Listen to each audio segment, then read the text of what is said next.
इस लड़की की हिम्मत देखे कोई। जब मेरी माँ की कोई परवाह नहीं की तो मुझे क्यों बार बार कॉल करती है?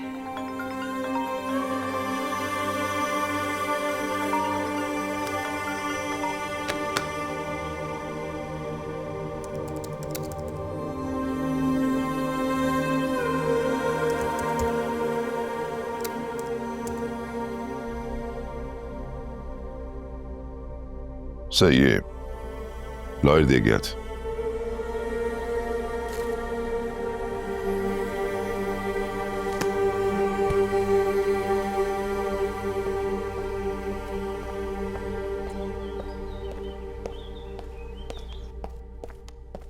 Good morning Baba. Good morning. इतनी जल्दी किस बात की है?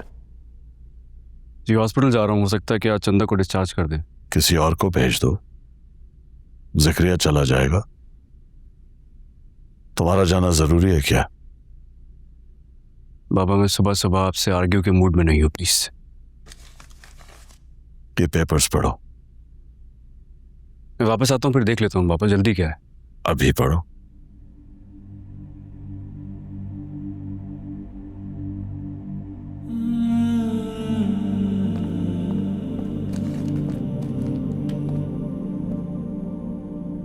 ये क्या है बाबा?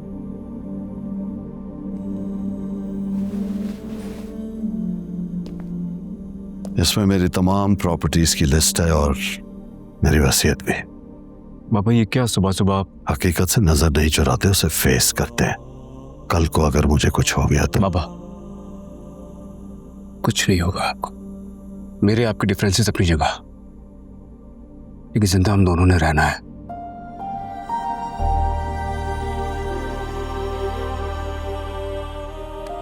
क्या बात है, आज तुम बहुत इमोशनल हो रहे हो।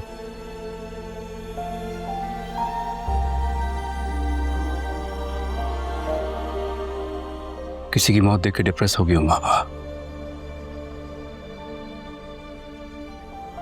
ये कब्रिस्तान बहुत ही वहशतनाक जगह है। मामा की डेथ के बाद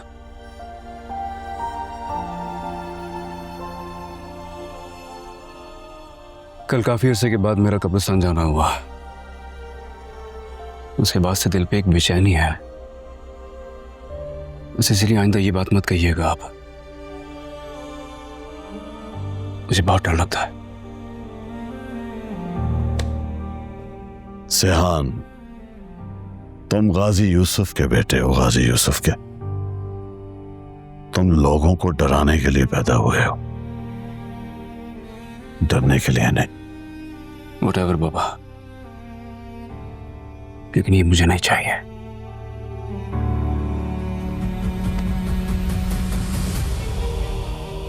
ऐसी बातें ना कीजिएगा। मैं सारी उम्र के लिए आपके साथ हूं, आपका सहारा बन गया।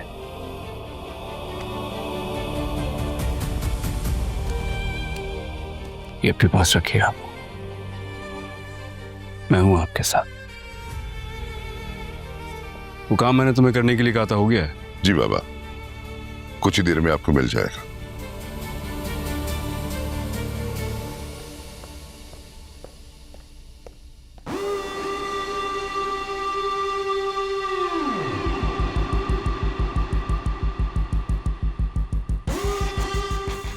क्या कह रहा था वो? कुछ नहीं सर। बाबा गार्ड्स नहीं लेके जा रहे थे, मैंने गार्ड्स को समझा दिया है।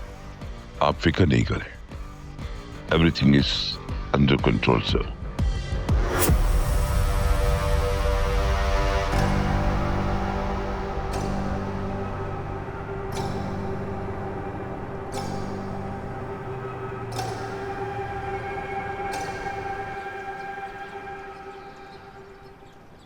बस चंदा, मुझे हॉस्पिटल से वहशत होने लग गई। अपने घर चलें।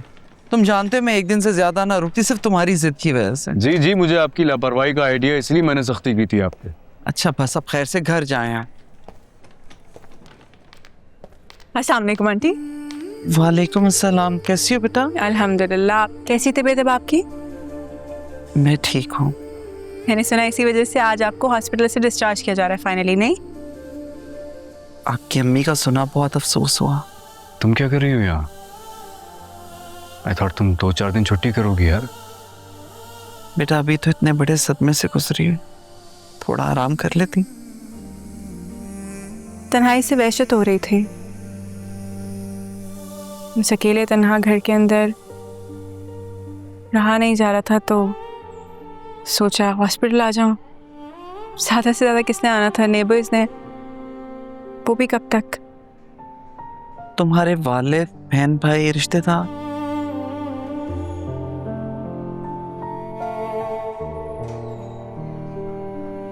कोई नहीं है, सिर्फ मैं हूं। अल्लाह तुम्हारी मुश्किल आसान करे, तुम्हें सब्र दे और तुम्हारी अम्मी को जन्नतुल फिरदौस में जगह है। आमीन। अच्छा आंटी, मैं चलती हूँ, एक्सक्यूज मी सियान। हाफिज।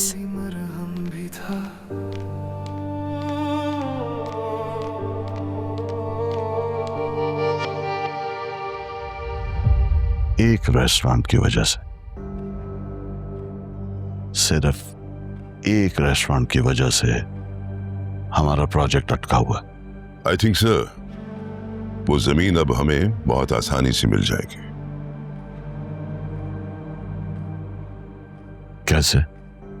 मैंने आपको कहा था ना कि शायद आप भूल रहे हैं, उस रेस्टोरेंट की ऑनर जो है वो मर चुके हैं। तो इंतजार किस बात का कर रहे हो? एक बेटी है उनकी। तो बात करो, उसे ऐसी ऑफर दो कि वो इनकार ना कर सके। इनफैक्ट उसको उसकी मुंह बोली कीमत अदा करो। I want that property at every cost. इंशाल्लाह मैं बहुत जल्द आपको अच्छी खबर दूंगा। लेकिन मुझे चिढ़ है लेकिन लफ्ज से। लेकिन क्या? वो सिहान बाबा। सिहान का अब क्या इशू है? जब से उस रेस्टोरेंट की ऑनर की डेथ हुई है, सिहान बाबा का उस घर में आना जाना बहुत हो गया है। तुम जानते हो कि मुझे पहेलियां बूझना पसंद नहीं है। सीधी सीधी तरह बात करो, मामला क्या है? वो डॉक्टर एलिफ, रेस्टोरेंट की ऑनर की बेटी, सिहान बाबा उनमें बहुत ज्यादा इन्वॉल्व हो गए। क्या आप बकवास कर रहे हो? तुम सिहान के मिजाज को जानते नहीं क्या? लीव इट टू मी, मैं उसको हैंडल करूंगा। तुम बस जाकर जल्द से जल्द डील फाइनल करो। ओके। और हाँ, इस डील को निहायत राजदारी से, खामोशी से करना। सिहान को इस बारे में पता नहीं चलना चाहिए। जो आपका हुक्म।